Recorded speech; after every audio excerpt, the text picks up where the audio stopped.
On behalf of the League of Women Voters of Litchfield County and the League of Women Voters of Northern Fairfield County, I welcome you to this evening's 69th Assembly District debate between Mr. Jason Buxbaum and Mr. Ed Edelson. The 69th District includes the towns of Southbury, Roxbury, Bridgewater, and a small part of New Milford. The League of Women Voters was founded in 1920, soon after women were granted the right to vote by the 19th Amendment to the U.S. Constitution. Since that time, one of the primary missions of the League has been to encourage activities which help educate voters about candidates and issues prior to Election Day.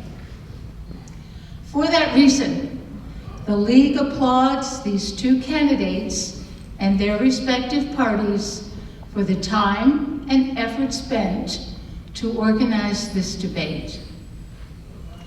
In the lobby after the debate, you may check out information available from the League of Women Voters of Connecticut. A project begun by the League of Women Voters US is being implemented in states across the country. The League of Women Voters of Connecticut hopes that you will take advantage of the complete voter guide, information guide, available at vote411.org. Take a card and read about it. It includes questions answered by Mr. Buxbaum and Mr. Edelson in the near future that were not included in this evening's debate. There are a few League of Women Voter ground rules for this debate. In order to maintain the League of Women Voters' strict guidelines for nonpartisanship during debates, no political party or partisan materials are permitted inside the debate space. I believe you were told this as you entered. There will be tables set up in the lobby where the two parties will have information available to share with you. In the same vein, please refrain from applause or comments during the debate. You will have time at its conclusion to show your appreciation to the candidates.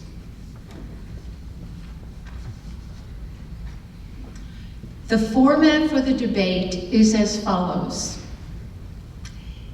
The candidate's speaking order for introductory remarks was chosen by lot previously. This order will be reversed for concluding remarks at the end of the debate, and Mr. Edelson will be speaking first.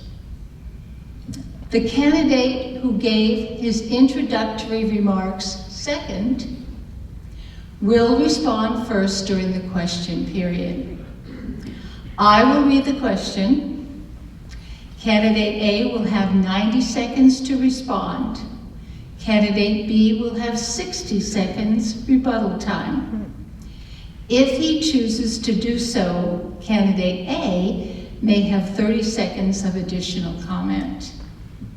For the next for the next question, candidate B will have 90 seconds to respond. Candidate A will have 60 seconds of rebuttal time, and candidate B may then respond for 30 seconds, and so on. And now to our first question for the evening. I mean, introductory report. Oh, excuse me. And now, I thought I missed something. no. And now, Mr. Edelson, would you please introduce yourself and tell us about why you're running for this office? Thank you. Well, good evening, and thank you to the League of Women Voters for moderating this forum. Thank you to all of you for showing up tonight, and all of you who are watching this on YouTube, thank you. And I want to particularly thank my opponent for participating in this very important civic tradition. Hopefully by now you all know that I'm Ed Edelson, and that's Jason Buxbaum over there. I believe I'm the best candidate for 3 reasons. First, I have more diverse and extensive experience to apply to issues that will come up before the legislative sessions. Some we can anticipate, like revising the current fiscal guardrails or the existing energy legislation, but some will be quite unexpected. That's where experience matters. I've worked for a major multinational corporation, including managing their operation in Bermuda, the whole operation. My wife and I owned a small business here in Southbury for 12 years. I've been a member of several nonprofit organizations, including the Pomperaug River Watershed Coalition, where I was the executive director. And more recently, I've served in the public sector as First Selectman of Southbury, Chairman of the Naugatuck Valley Council of Governments, and as a commissioner on the Connecticut Siting Council. Second, I personally know the leadership in the majority in Hartford, all of who have endorsed me with videos that you can watch on my website. They are in a position to help me implement the initiatives that will improve this district. I will be able to make your voice heard in Hartford. 3, I have a proven record of accomplishments over the past years in public service. I have published numerous specific objectives that are available in a 44-page compendium that's available on the table outside. And this includes lobbying Department of Transportation to address the known deficiencies on Interstate 84. I think I have another 30 seconds. Well, you may finish your sentence. Right. Deficiencies on I-84 between exit 16 and the New York border, finishing the work I and others started on the 1,000 acres of the Southbury farmlands, and reestablishing the Governor's Task Force on the future of the Southbury Training School. I look forward to answering your questions. But I think we had 2 minutes, and that was, I think you were going 1.5 minutes. That was 2. Just wanted to make sure you got 2. Thank you. And now, Mr. Buxbaum, would you introduce yourself? Thank you. Good evening. Thank you to the League of Women Voters for moderating tonight's debate, and thank you to all the members of the public for coming and participating in this important process.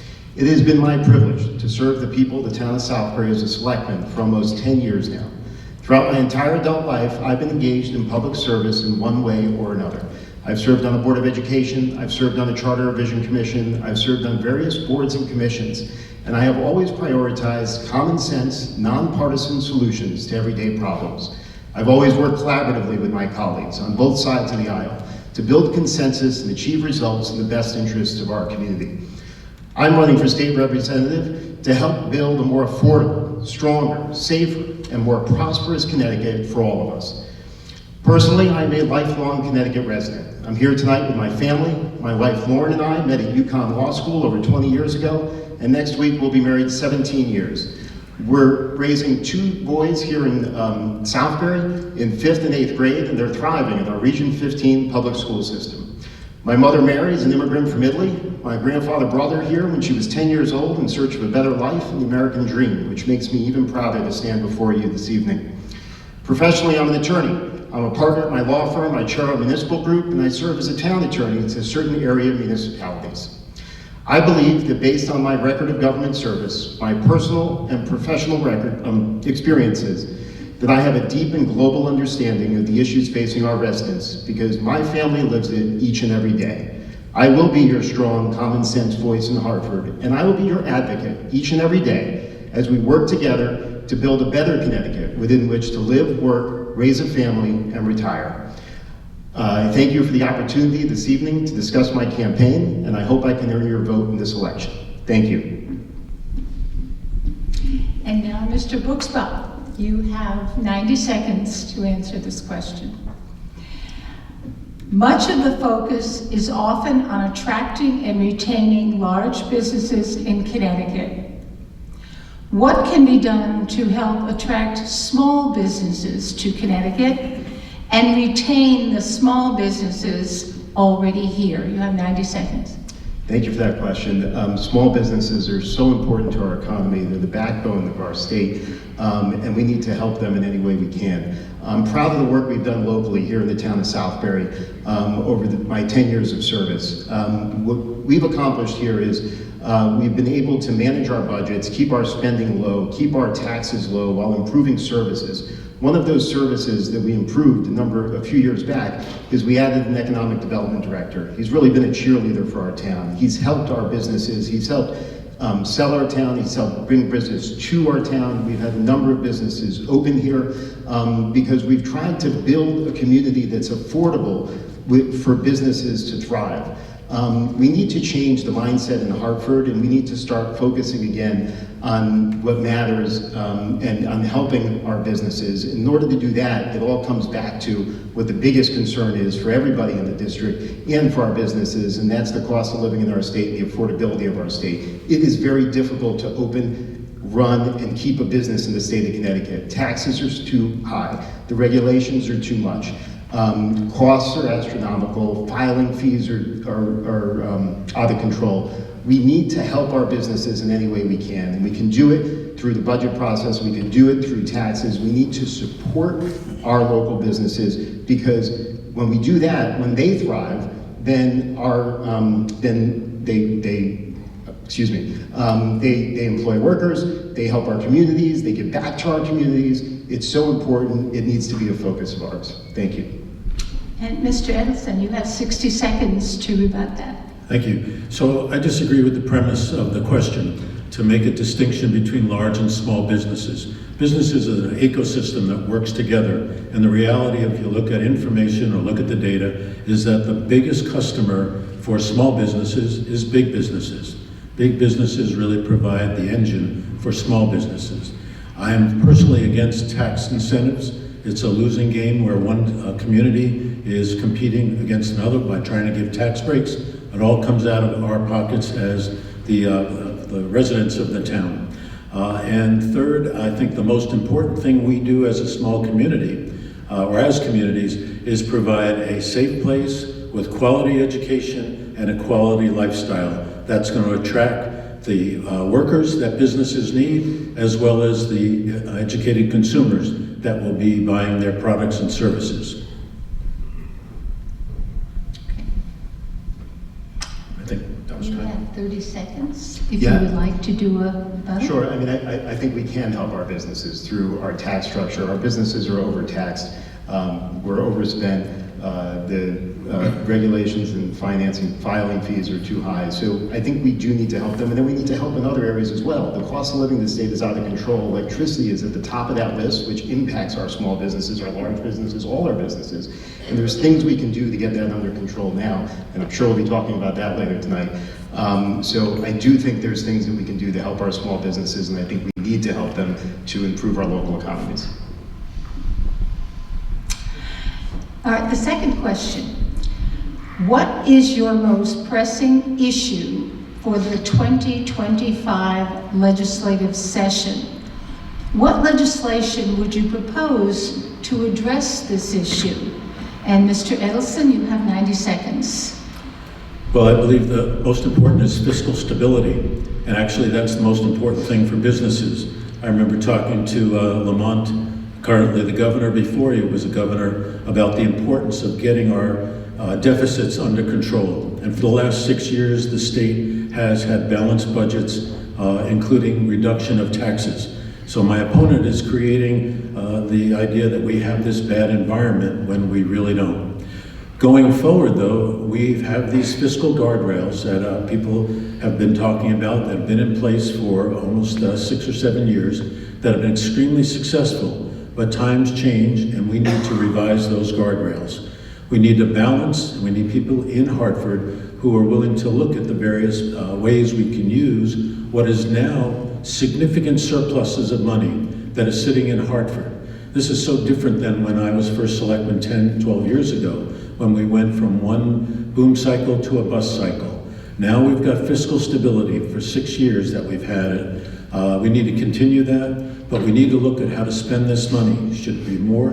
Should it be used more to pay down the pension obligation that accumulated over 7 decades when no one was paying into the pension? Should we give it to more community services that take care of things like drug addiction and drug or mental health issues? Or should we return it to the taxpayer? That's the debate that's going to be there in the legislative session, and I think I'm a better voice to be at the table, to be part of that conversation. Mr. Buxbaum, you have 60 seconds to reply. So, as I've said earlier, the number one issue is affordability and making our state more affordable, and that goes right into fiscal stability, which is so important. Which is why my opponent's position on this issue is just shocking to me. The reason why we have certain amounts of fiscal stability in our state right now is because of the fiscal guardrails that were negotiated by Republicans back in 2017. And it's so important that Governor Lamont has even rejected calls from Democrats in the legislature to adjust the fiscal guardrails. We need to maintain the fiscal guardrails, and we need to have strong voices that are up there that defend that. We need to understand that there's a reason we are where we are today. We need to continue that. We need to live within our means, and we cannot be altering those guardrails. So I'm disappointed that that's my opponent's position on fiscal guardrails. The number one, my time's up, thank you. And Mr. Edelson, you have 30 seconds. Well, I think you misunderstood what I said. I'm very much in favor of keeping the fiscal guardrails, but we need to, as with any piece of legislation, look to see where it can be improved, and that is the current situation. The state is holding on to way too much money that needs to be identified how it's going to be used. So I think that would be my main point in rebuttal, so thank you. Next question would be, what are the most important challenges facing the 69th Assembly District, and how do you propose to address them? And Mr. Buxbaum, you have 90 seconds. Sure. First off, I do want to respond to something that my opponent just said, that we're holding on to too much money.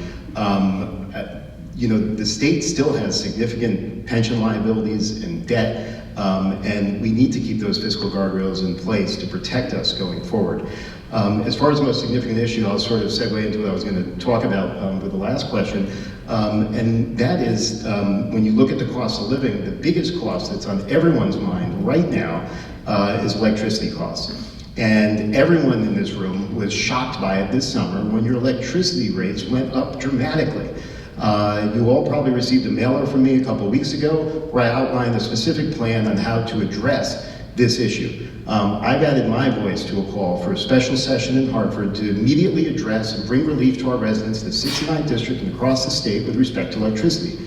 The public benefits charge on your bill should go away. That should be part of the normal budgetary process. It is a hidden tax. That's all it is. That's not transparent. That's not good government. It should be part of the budgetary process where you could have hearings. If the majority party wants to tax you, they should tell you that they're taxing you. And there's other things that should be done too. The Connecticut Conference of Municipalities, the nonpartisan organization, has endorsed the idea of using ARPA relief funds for a portion of the public benefits charge, which went towards COVID shutoffs. And then we need to structurally change our regulatory system and separate and make PURA, which is the regulatory agency for utilities, a more independent agency and separate from the Department of Energy and Environmental Protection. And Mr. Edelson, you have 60 seconds. Yeah, I find that kind of rich that the plan that my opponent speaks of basically would violate the whole idea of the fiscal guardrails and just go in and take money out for a particular cause. But I'm also kind of concerned about that plan because people use different amounts of electricity. And so people who can afford a large house with a lot of electricity are going to get more benefit than the people who are really hurt by the rise in the public benefit. And two, let's be honest, the public benefit, the majority of it that you're talking about was from a 2017 law that Republicans all agreed to keep the Millstone nuclear power plant operating. That's something between 75 and 80%, depending on your provider, of what you're paying in that public benefit. So let's be honest about where it came from. It came from trying to keep the Millstone nuclear plant operating. And let's not play games, trying to point fingers at others. The League of Women Voters of Greenwich recently sponsored... Excuse me. I think he gets 30. My apologies. Do you have a response to that? My apologies. Okay. You do. That's fine. Using ARPA money to pay the portion of the public benefits charge that's a result of COVID shutoffs does not violate the fiscal guardrails. So I don't know where you're getting that from. The CCM, Connecticut Conference of Municipalities, has endorsed that idea. Additionally, that public benefits charge includes a number of things. It includes the COVID shutoffs. It also includes infrastructure for EV charging stations for the EV mandate that the majority party is proposing, which would also be detrimental to the cost of living in the state. And we just, in addition, the public benefits charge, in my opinion, and the opinion of many others, should not be on your electricity bill. It should be a separate thing, part of the budgetary process. And if we're going to tax people, we don't tell them that we cut their taxes and then double their electricity bills. If we're going to tax them, the majority party should tell people we're taxing them. The League of Women Voters of Greenwich recently sponsored a student essay contest asking why it is important to vote. How would you explain the importance of voting to first-time voters? Mr. Edelson, you have 90 seconds. Thank you. Let me just say I happen to agree with my opponent that the bill that was passed to put the public benefit or charge through the public benefit for subsidizing the nuclear power plant should not have come through the electric charge. But that was something that was passed in 2017 with the firm support of our state senator, Eric Berthel, who has been asked about that, and he has specifically lied, saying he didn't vote for it, but he did. And that gets to the point of voting. We need people who are going to have integrity when they're serving the public. That is critically important. People who are willing to tell the truth, speak honestly to the people that have voted them in. And so people who complain about, well, we don't get good people as our legislators, usually are the people who don't take the process seriously enough. So what I would say to those students is, it's a little bit of a quip, but you get the representation you deserve. And if you don't go and vote, you will get people who are in positions to influence your life that might not have the integrity you need. I'm not saying that at all about my opponent, who I've known for almost 20 years, and he is an honorable man, a good family man. We differ on policy, there's no doubt about that, but people need to vote to make sure that they don't put people in power who only think about themselves, who only are in there to feather their nest. And we've seen way too many examples of that. And Mr. Boxbaum, 60 seconds. First off, back to public benefits, I think I just heard you say, Ed, that you agree it shouldn't be on the rate bill. Then I question why you have not joined the calls for a special session to deal with this issue right now. You claim to have all these friends in Hartford, all these friends in leadership. They're going to make you such an effective legislator. Well, get on the phone and call them. Enough of just following your party and doing what they've dictated should be done in this instance. As for voting, voting is so important. It's so important to our democracy. It's so important to our country. It's everything. I wish that we had 100% voter participation, because you need to have a say, you need to have a voice in the leaders you send, either locally here in municipal elections, to Hartford, to Washington, D.C. It is so important to make sure we have the right people in power, and to make sure that they represent your viewpoints, and to make sure that they're listening to you. And the only way anybody in government's ever going to listen to you is if you, one, reach out to them, you talk to them, and you vote. You need to participate in the process. I've knocked on so many doors and people are disengaged and they say, no, we just don't want to vote because we're frustrated. We need to change the dialogue. We need to change politics. We need to change the conversation to make it something people are proud of again and want to be involved in. And Mr. Edelson, you have 30 seconds. Just to be clear, I have spoken to the leadership in Hartford about the proposal because we've heard it from many people besides my opponent. It's come up before that, and they all see it as just a kind of a game that's not going anywhere. It's not a serious proposal, it's not clearly thought out, and it's not something that we need a special session for if we don't have an exact idea that can be implemented available to them. So they appreciate the rhetoric, but the reality is we need to do the hard work. All government money is fungible. Putting it and saying, this one's in this bucket, this one's in that bucket, it's all available, and it all needs to be considered in the context of the budget and the fiscal guardrails. Next question. What do you see as the chief transportation issues in the state? Do you believe they are being addressed in an effective manner with realistic and productive solutions being sought after? Why or why not? And Mr. Buxbaum, you have 90 seconds. Thank you, but I would again like to respond to something my opponent just said. You said you've spoken to the leaders in Hartford, and that they told you that they're just not going to do it, so you just said, okay, we're just not going to do it. That's not leading. You just said on this stage that you think that charge shouldn't be on the electric bill. Well, you go tell those leaders that your friends that you want to bring relief to the residents of the 69th district, and you want to do it today. Like, I don't understand, so we're just going to send Ed to Hartford just to do everything that the Democrat leaders in Hartford tell him he needs to do. That's not helpful. We need to send different voices. We need to send different viewpoints. We need to send people who are going to represent the interests of the district. There is relief available on this issue right now to the residents of this state, and it's being ignored. We need to change the mindset in Hartford, and we need to do something about that. As to transportation, I do think we need to globally look at our transportation system in the state. We're sort of a pass-through state between New York and Boston, and we need better ways to accomplish that, whether through our trains or whatnot. Here in the 69th district, this is a fairly rural community. A lot of our towns, like here in Southbury, we offer certain amounts of transportation to seniors and things like that. But I think statewide, we need to do a full evaluation of a better way to use our highways, and my time's up. Thank you. Mr. Edelson, you have 60 seconds to speak on transportation. Just to be clear, that's why I'm running. As a private citizen, I could say anything to people I know in Hartford, but it means a lot more when you are an elected representative of the people. And again, that's why voting is important.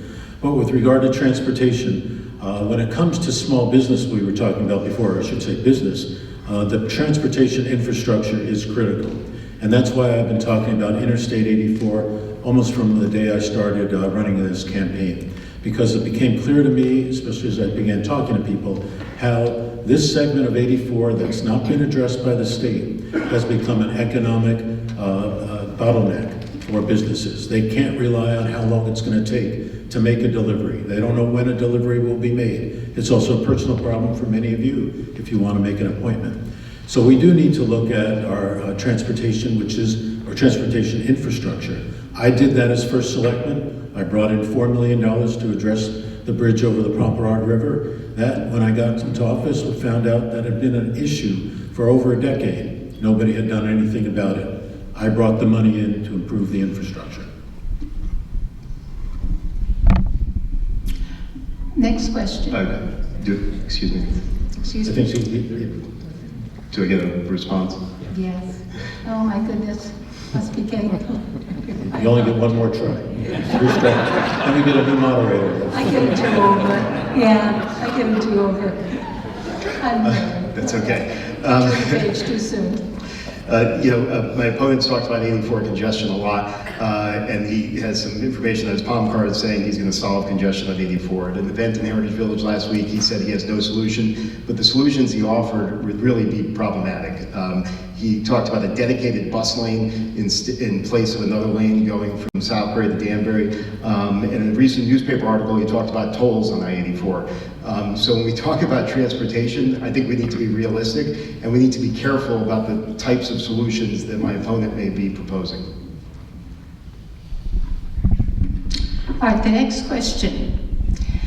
The vehicle tax in Connecticut is based on a town's mill rate that is derived from real estate values. This results in a wide range of vehicle taxes depending not on the cost of the vehicle, but where one lives. What should the state do to make this tax fairer? And Mr. Bushbaum, Mr. Edelson, excuse me, you have 90 seconds. So this is an issue I've been following for quite a while, and actually, maybe I'm wrong, but I thought a decision had already been made to phase this out, the vehicle tax rate. But I think the general question is our tax structure in general. And one of the things I've been saying to the Board of Selectmen, I guess that was about 10 years ago, we need to be here in Southbury and Roxbury and Bridgewater advocating for a different kind of tax structure. We are way too dependent on the property tax, and the vehicle tax is part of that. This is an obsolete acronym that no longer applies to the way we do business today and the way people live. So it is unfair, and we need to look at the overall structure. The vehicle tax was probably the most problematic and inequitable, that somebody in Greenwich could own a BMW and pay maybe a fifth of the taxes of somebody owning the same car in Waterbury. That just doesn't make any sense. So I believe it was agreed to phase it out. Correct me if I'm wrong, but if it isn't, it sure should be, and we need to look at alternatives, especially for funding education, where it is so dependent on property taxes. I believe we are either number 1 or number 2 of all states in our dependence on property taxes. And some will say that leads to the inequity in our school systems, which is a problem for the state of Connecticut. Mr. Buxbaum, you have 60 seconds. Sure. No, the car tax has not been phased out.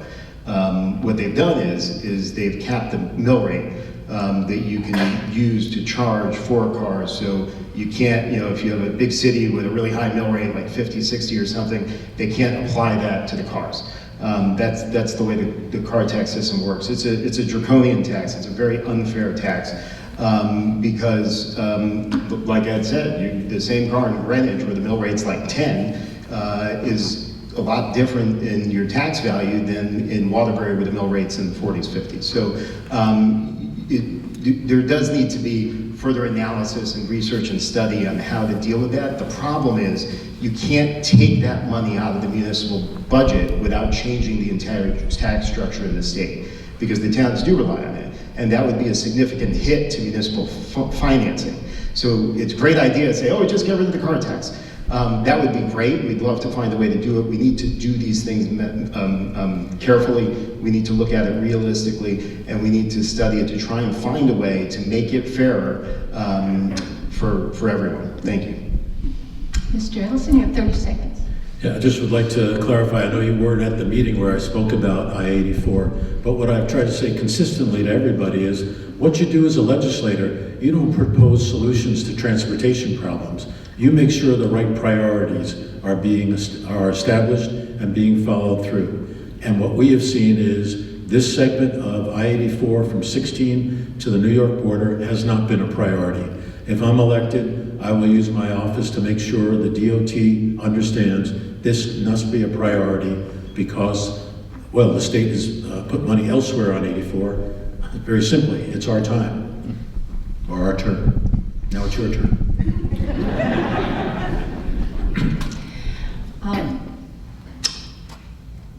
Energy costs are high for Connecticut residents, as we know. What should Connecticut be doing to develop sources of renewable energy? And Mr. Buxbaum, you have 90 seconds. So I've talked a little bit tonight about energy already.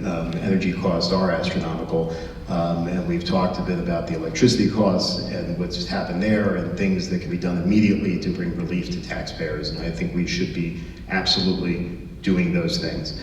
At the same time, we need to fully evaluate and analyze the best way to provide energy to our residents to make it more affordable. Ed just said, legislator, talks about what the priorities are. We don't have a specific thing that can be done right now. What I do know is some of the things that have been proposed up in Hartford would be difficult and would increase the cost of living in the state when we talk about energy and the environment and things like that. Things like the EV mandate, for example. I'm a big proponent of working with businesses, not in a mandated sort of way, but incentivizing businesses to come up with solutions to energy problems over the long term.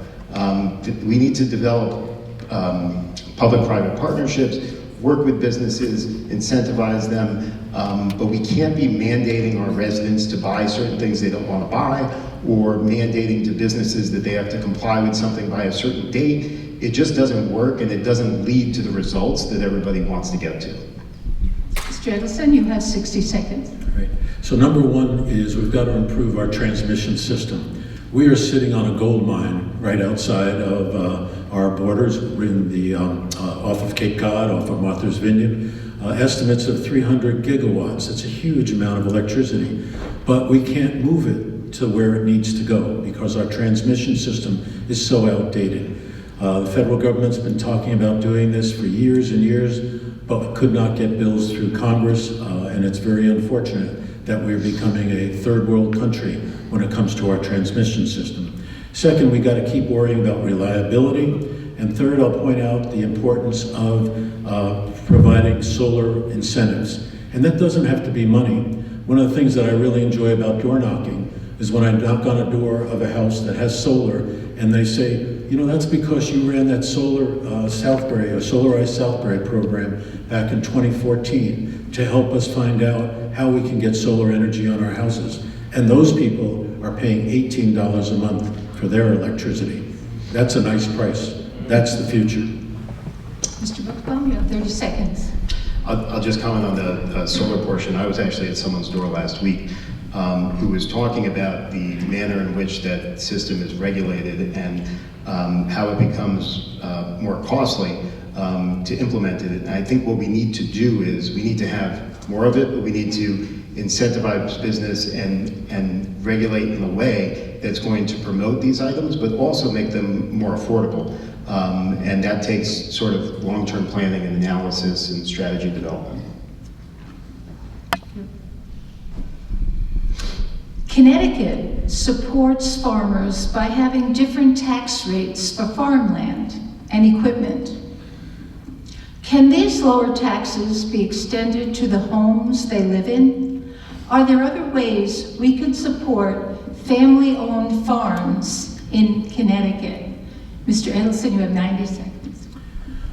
When I was first selectman, one of the things I did is established an agricultural committee to look into how we could make Southbury a more agricultural-friendly community. And one of the things that stood out to me was the need for agricultural services. You need a critical mass of agricultural activity so that you can support mechanical stores or mechanical operators to repair your equipment, feed stores and the like.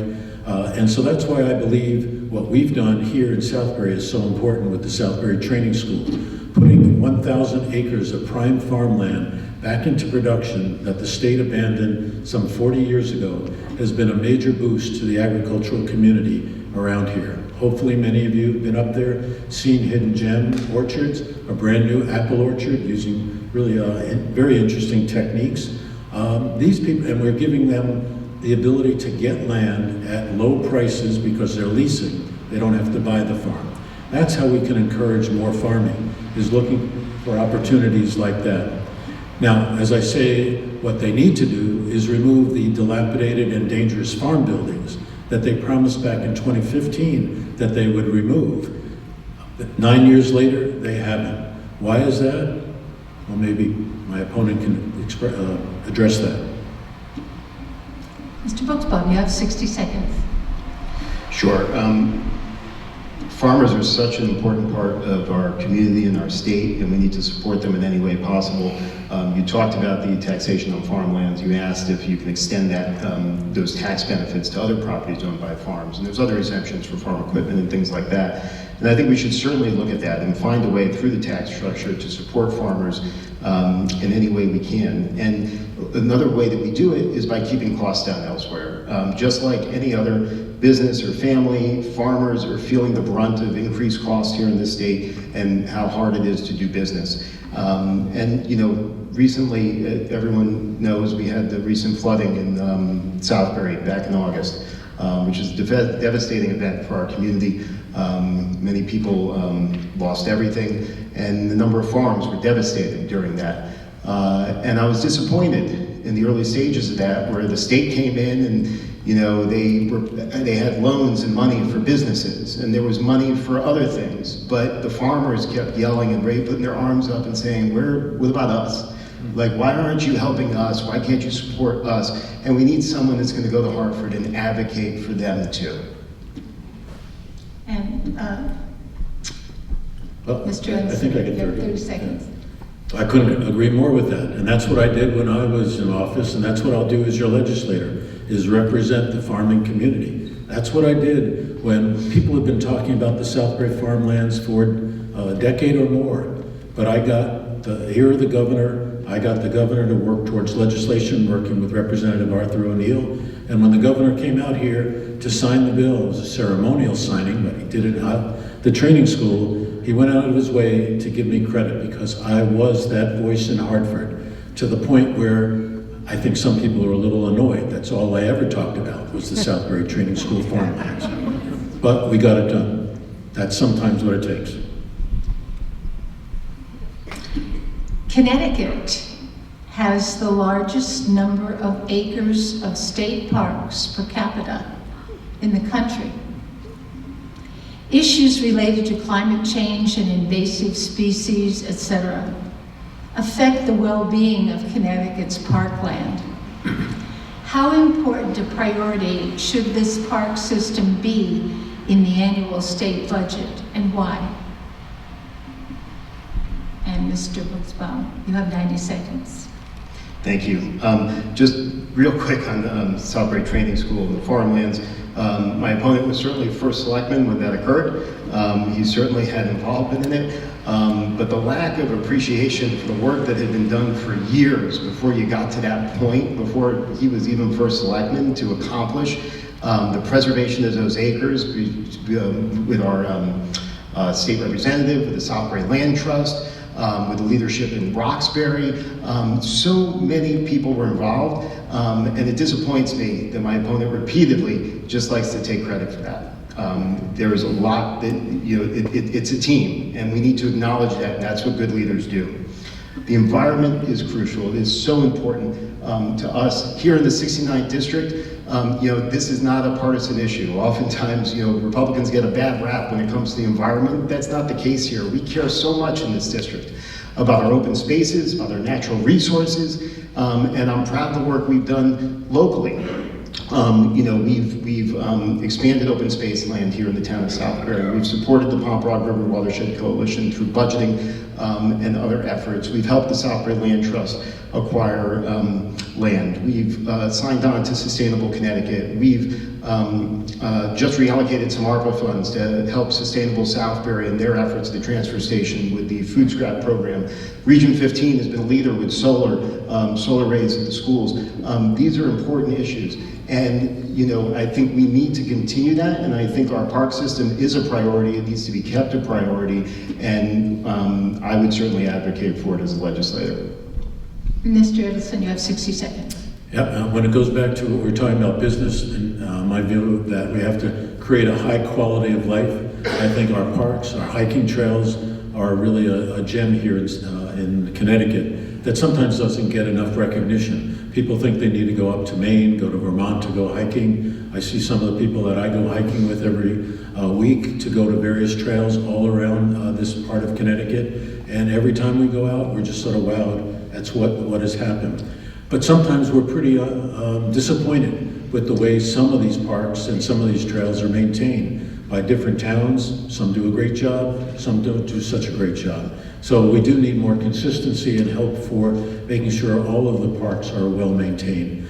I think that's what I'd like to leave it at right now.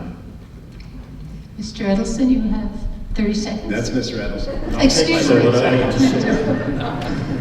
Mr. Buxbaum, That's it. you have 30 seconds. I'm going to agree. Like, these are a priority. We need to maintain our parks. It's so important. So many of us, especially here in the 69th district, spend so much time hiking on open space trails, using them with our families. It is a priority, and it's something the state does need to confirm its importance.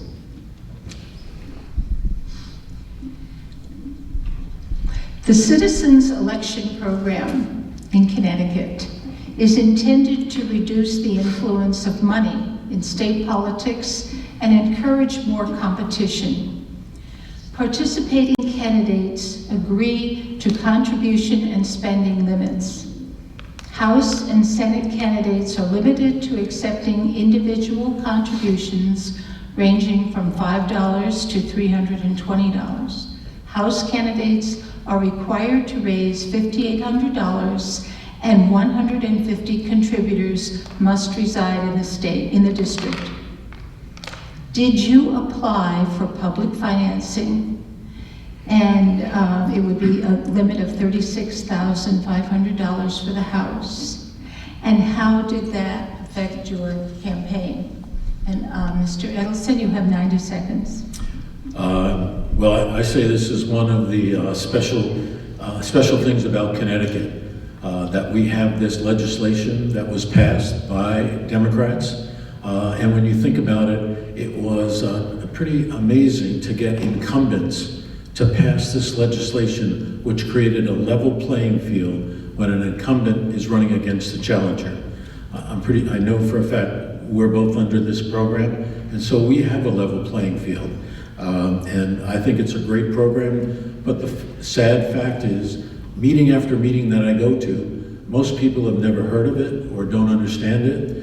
I'm sure that Jason has had people call him up in the last couple of weeks saying, I want to make a donation. And it's hard, but you got to say, I don't want your money. This is not really in a politician's bloodstream to be able to say this, but that's the nature of the program. I think it's a terrific program. It creates a constraint. And by the way, having run as first selectman, where I had to raise all my money, this really allows me to be a much better candidate. And I'd say the same for Jason, because you don't have to worry about raising money from people and being on the phones continuously saying, I need more money, I need more money. You're out there with the voters to tell them, this is what I want to do. This is why I want to represent you. That's where campaigning should be. I would hope the rest of the United States would start to adopt this program. Mr. Buxbaum, you have 60 seconds. So it's true, people keep asking to give me money. You can't give me money, but you can vote for me. You can tell your friends to vote for me, your family to vote for me, and that's what I tell people, that's far more important, and that's how people can make an impact in this race. I did apply for CEP, and you know, I don't know that it's accomplished all the things that it's supposed to. You know, it's supposed to be show broad support and whatnot, but you only need a $5 contribution to get broad support and qualify under the program. So it's questionable how you know what that really does. We also have to look at it realistically. I was engaged in the primary earlier this year, and you know, when you look at the finances, mine were lower because of the program and because of the primary grant, but there's nothing in the law that will allow you to sort of make up for that and put you on an even playing field, which is sort of part of the reason for the program, right? So I think we need to look at the program and make sure that it's accomplishing the things that it's supposed to be accomplishing and is fair to all the candidates in the state. Mr. Edelson, 30 seconds. Well, I think we would agree on the adage that no legislation is permanent because it needs to constantly be tweaked to improve. But I think the intention of the CEP program and the success that we've seen, I think the diversity that we see in the Connecticut legislature of women, which used to never be in the legislature, people who are really representative of the whole state, is a testament to the success. But I take no exception that we should look at the legislation from time to time to make sure that it's really keeping up with the current situation. What change or changes would you suggest that would make Connecticut a more affordable place to live and therefore more attractive to those considering a move to this state? Mr. Bushbaum. 90 seconds. Thank you. So I lived in Connecticut all my life. I'm a lifelong Connecticut resident. I love Connecticut. I went to college in DC at the George Washington University, and it was always my plan to come back here. I wanted to be a lawyer. This is where I wanted to practice law. This is where I wanted to raise my family. That's a rarity right now in our state, where people want to come here, stay here. So many students are leaving. They go. It's easier to get jobs elsewhere. There's more bang for your buck. It's easier to open up a business elsewhere. It's cheaper to open up businesses elsewhere. It's easier and more profitable to be a doctor or a nurse or an EMT elsewhere. Our state is just way too expensive. And in order to attract these people, in order to build a better community for everyone, we really need to get the costs under control. And in order to do that, we really need to change the mindset in Hartford. You heard me say that half a dozen times tonight, and I've just been saying that a million times over the last many months. The mindset is just wrong. Hartford needs to be working for all of us. We need common sense policies that help the residents of the various towns in the 69th district. We need to work on our tax policy. We need to work on the regulatory structure. We need to work on various fees and whatnot. We need to make the state more accessible. We need to make it more affordable. And until we do that, until we change the mindset, it's going to be very difficult to retain these folks and build our state.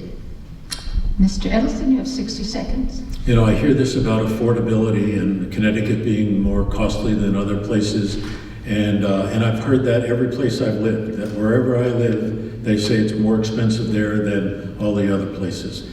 So I started to look at the Consumer Price Index and looking at the national numbers for the last 10 years versus Connecticut. And basically there's no difference in the change of the cost of goods and cost of living here versus other states within the United States. There are differences, but on the total package, we're basically the same. The newest data I've seen is what we're seeing is a flux. More seniors are moving out, but more young people are moving in. I kind of think that's a good situation. And the proof of that is we don't have all of a sudden excess houses. We have a housing shortage.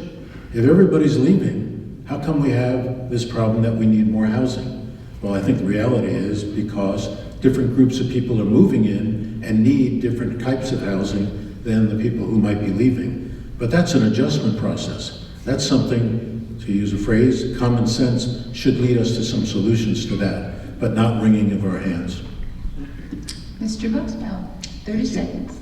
I'll just add that I'm proud of the work we've done locally to build an affordable community here, and all the towns in the 69th district are very well-run towns. And that's not a partisan thing to say because 2 of them are Democrat towns and 2 of them are Republican towns led. And they're well-run small towns. One of the biggest problems we have in this state is Hartford can't get off the backs of our small towns. They keep dictating unfunded mandates that they push down to our municipalities that makes this very difficult for us, and then it makes it more costly for our residents. And it's again, a mindset that just needs to change in Hartford.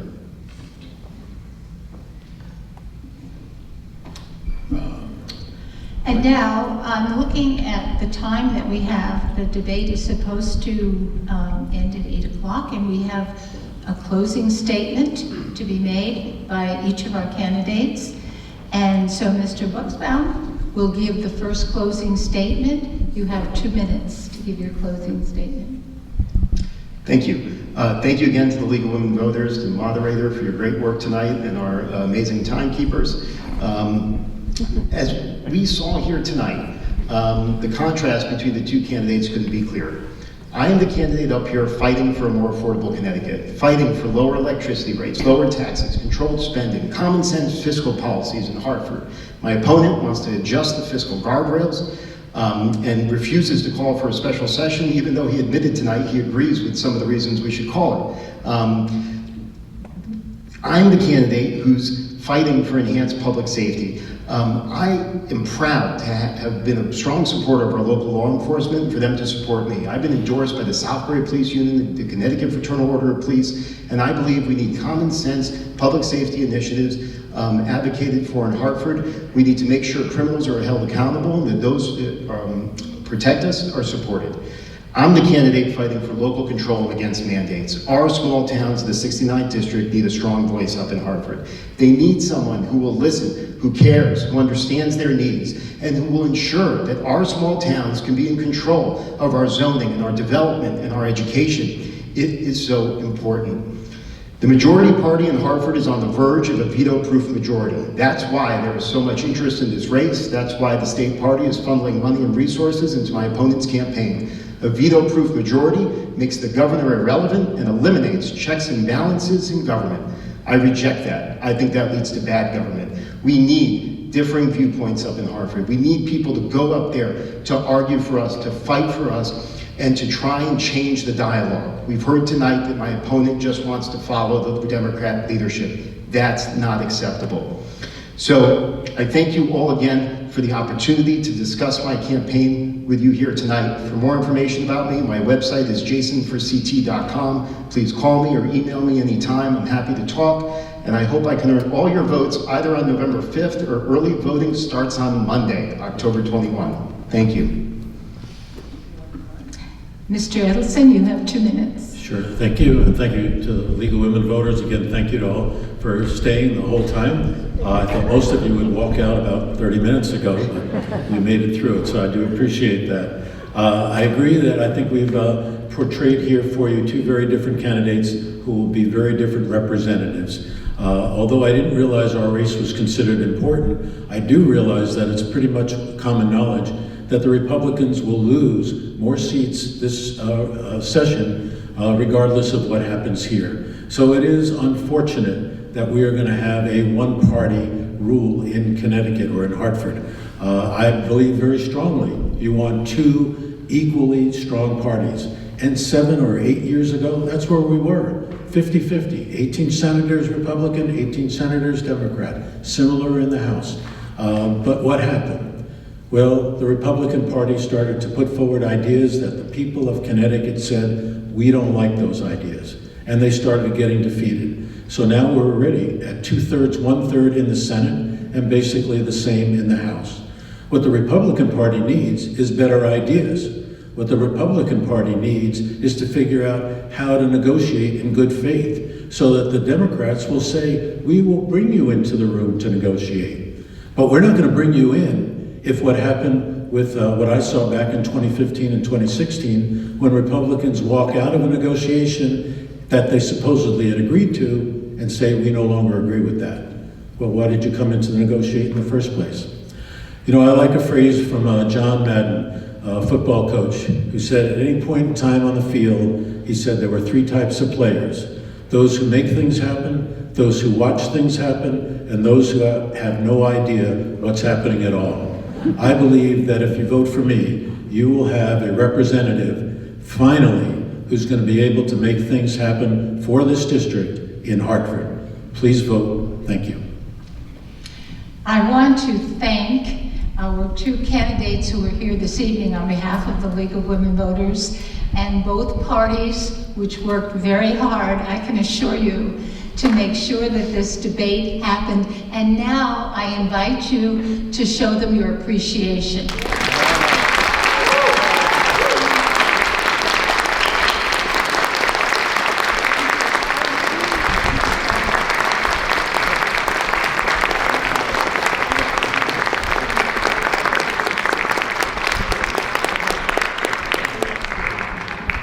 I believe that both parties, both candidates, have some information on tables outside in the lobby where you are free to grab information and speak to them personally. And the League has some information also. Particularly look for the vote411.org cards.